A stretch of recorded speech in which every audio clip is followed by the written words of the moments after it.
ಕಾನದ ಕಡಲಿಗೆ ಹಂಬಲಿಸಿದೆ ಮನ, ಕಾನಬಲ್ಲೆನೆ ಒಂದು ದಿನ, ಕಡಲನ್ನು ಸೇರಬಲ್ಲೆನೆ ಒಂದು ದಿನ ಅಂತ ಅಜ್ಜ ಹೇಳಿದ್ದರೆ ಮೊಮ್ಮಗಳು ಅವರ ಮಾತುಗಳನ್ನು ಕಾರ್ಯರೂಪಕ್ಕೆ ತಂದಿದ್ದಾರೆ. ಹೌದು, ಕನ್ನಡದ ಖ್ಯಾತ ಕವಿ GS ಶಿವರುದ್ರಪ್ಪ ಅವರ ಮೊಮ್ಮಗಳು ಅನನ್ಯ ಪ್ರಸಾದ್ ಅಟ್ಲಾಂಟಿಕ್ ಮಹಾಸಾಗರವನ್ನು ದಾಟಿ ಕಡಲನ್ನು ಸೇರುವ ತಾತನ ಕನಸನ್ನು ಪೂರ್ಣಗೊಳಿಸಿದ್ದಾರೆ. ಏಕಾಂಗಿಯಾಗಿ ಹಾಯ್ದೋಣಿಯ ಮೂಲಕ ಅಟ್ಲಾಂಟಿಕ್ ಸಾಗರದಲ್ಲಿ 3000 ಮೈಲಿ ಅಂದರೆ ಸರಿಸುಮಾರು 4828 ಕಿಲೋಮೀಟರ್ ದೂರವನ್ನು ಸುಮಾರು 52 ದಿನಗಳಲ್ಲಿ ಪ್ರಯಾಣ ಮಾಡಿದ್ದಾರೆ.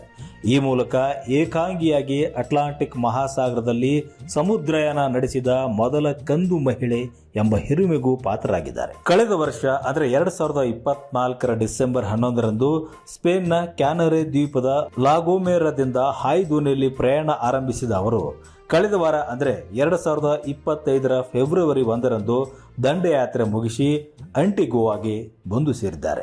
34 ವರ್ಷದ ಅನನ್ಯ ಪ್ರಸಾದ್ ಹುಟ್ಟಿದ್ದು ಬೆಂಗಳೂರಿನಲ್ಲಿ. 6 ವರ್ಷದವರಿದ್ದಾಗಲೇ ಬ್ರಿಟನ್ನಲ್ಲಿ ನೆಲೆಸಿದ ಇವರು ಖ್ಯಾತ ಕವಿ GS ಶಿವರುದ್ರಪ್ಪ ಅವರ ಮೊಮ್ಮಗಳು. ಈ ದಂಡಯಾತ್ರೆ ನಡೆಸುವ ಮುನ್ನ ಮಾತನಾಡಿದ ಅವರು, ದಕ್ಷಿಣ ಭಾರತದಲ್ಲಿ ಅನಾಥರಾಗಿ ಬಡತನದಲ್ಲಿ ಬದುಕುತ್ತಿರುವ ಮಕ್ಕಳಿಗೆ ಮನೆ ಮತ್ತು ಶಿಕ್ಷಣವನ್ನು ನೀಡುವ ಮಾನಸಿಕ ಆರೋಗ್ಯ ಪ್ರತಿಷ್ಠಾನ ಮತ್ತು ದೀನಬಂಧು ಟ್ರಸ್ಟ್ಗೆ ಹಣ ಸಂಗ್ರಹಿಸಲು ಸಹಾಯ ಮಾಡಲು ಈ ಸವಾಲಿನಲ್ಲಿ ಭಾಗವಹಿಸುತ್ತಿದ್ದೇನೆ ಎಂದಿದ್ದರು. ಹಾಯ್ದೋಣಿಯಲ್ಲಿ ಸಮುದ್ರದಲ್ಲಿ ಪ್ರಯಾಣಿಸುವುದು ಒಂದು ತೀರದಿಂದ ಮತ್ತೊಂದು ತೀರಕ್ಕೆ ಹೋಗುವುದು ಎಂದರೆ ಸುಲಭದ ಮಾತಲ್ಲ. ಈ ಯಾತ್ರೆಗಾಗಿ 3 ವರ್ಷಗಳ ಟ್ರೈನಿಂಗ್ ಪಡೆದಿರುವುದಾಗಿ ಅನನ್ಯ ತಿಳಿಸಿದ್ದಾರೆ. ಒಟ್ಟಾರೆಯಾಗಿ ಸಾಮಾಜಿಕ ಕಳಕಳಿ ಇಟ್ಟುಕೊಂಡು ಅಜ್ಜನ ಕಾನದ ಕಡಲಿನ ಮೊರೆತದ ಜೋಗುಳ ಒಳಗಿವಿಗೆಂದು ಕೇಳುತ್ತಿದೆ.